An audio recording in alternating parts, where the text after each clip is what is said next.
नमस्कार दोस्तों और स्वागत है आपके अपने चैनल कानून कहता है पर। आज मैं आपको एक ऐसी सच्ची कहानी सुनाने जा रहा हूं जिसे सुनकर आप हैरान रह जाएंगे। यह कहानी है धोखे, उम्मीद और इंसाफ की लड़ाई की। बात शुरू होती है इंदौर शहर से। यहाँ रहने वाली एक सीधी सादी महिला श्रीमती किरण वर्मा ने अपनी मेहनत की कमाई से एक छोटा सा घर खरीदा था।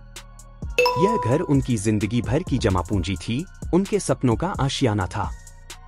सब कुछ ठीक चल रहा था। श्रीमती वर्मा खुश थी कि आखिरकार उनका अपना एक ठिकाना है। लेकिन किस्मत को कुछ और ही मंजूर था। एक दिन उनके घर पर एक अनजान व्यक्ति आया। उसने खुद को प्रॉपर्टी डीलर बताया और श्रीमती वर्मा को उनके घर के बदले एक बहुत बड़ी रकम और शहर के पॉश इलाके में एक नया आलीशान फ्लैट देने का प्रस्ताव रखा। श्रीमती वर्मा एक आम इंसान की तरह इस आकर्षक प्रस्ताव से इनकार नहीं कर पाईं। उन्हें लगा कि उनकी किस्मत खुल गई है। उस प्रॉपर्टी डीलर ने श्रीमती वर्मा को मीठी मीठी बातों में फंसा लिया। उसने उन्हें नए फ्लैट के सपने दिखाए और जल्दबाजी में कागजात पर हस्ताक्षर करवा लिए। श्रीमती वर्मा उस धोखेबाज की चिकनी चुपड़ी बातों में आ गईं और बिना पूरी तरह समझे समझौतों पर दस्तखत कर दिए। कुछ दिनों बाद जब श्रीमती वर्मा नए फ्लैट में शिफ्ट होने की बात करने गईं, तो वह प्रॉपर्टी डीलर गायब हो चुका था। उनका पुराना घर भी उसके नाम पर ट्रांसफर हो चुका था। श्रीमती वर्मा को तब पता चला कि उनके साथ बहुत बड़ा धोखा हुआ है। वह बेघर हो गई थीं, उनकी सारी जमा पूंजी लुट चुकी थी। श्रीमती वर्मा टूट चुकी थीं, लेकिन उन्होंने हार नहीं मानी। वह जानती थीं कि उन्हें इंसाफ के लिए लड़ना होगा। वह एक वकील के पास गईं और अपनी आपबीती सुनाई। वकील ने उनकी कहानी सुनकर उन्हें कानूनी मदद का भरोसा दिलाया। शुरू हुई लंबी कानूनी लड़ाई। श्रीमती वर्मा के वकील ने अदालत में सारे सबूत पेश किए। उन्होंने बताया कि कैसे उस धोखेबाज प्रॉपर्टी डीलर ने छल करके श्रीमती वर्मा की संपत्ति हड़प ली। अदालत ने सभी पक्षों की दलीलें सुनी और दस्तावेजों की जांच की।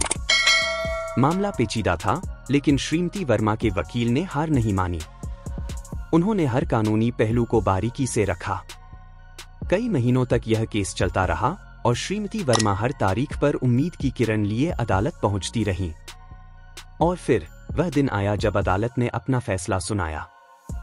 अदालत ने माना कि श्रीमती वर्मा के साथ धोखा हुआ है और प्रॉपर्टी डीलर ने गैरकानूनी तरीके से उनकी संपत्ति पर कब्जा किया है।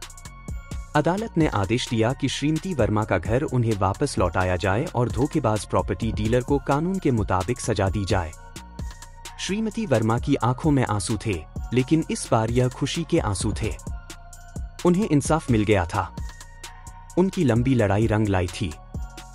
लेकिन दोस्तों, कहानी अभी खत्म नहीं हुई है। यहां आता है एक अप्रत्याशित मोड़। जब श्रीमती वर्मा अपने घर का कब्जा लेने गईं, तो उन्हें पता चला कि उस धोखेबाज प्रॉपर्टी डीलर ने वह घर किसी और को बेच दिया है। जी हां, अदालत के आदेश के बावजूद वह व्यक्ति बाज नहीं आया और उसने एक और अपराध कर दिया। अब सवाल यह था कि क्या श्रीमती वर्मा को उनका घर वापस मिल पाएगा?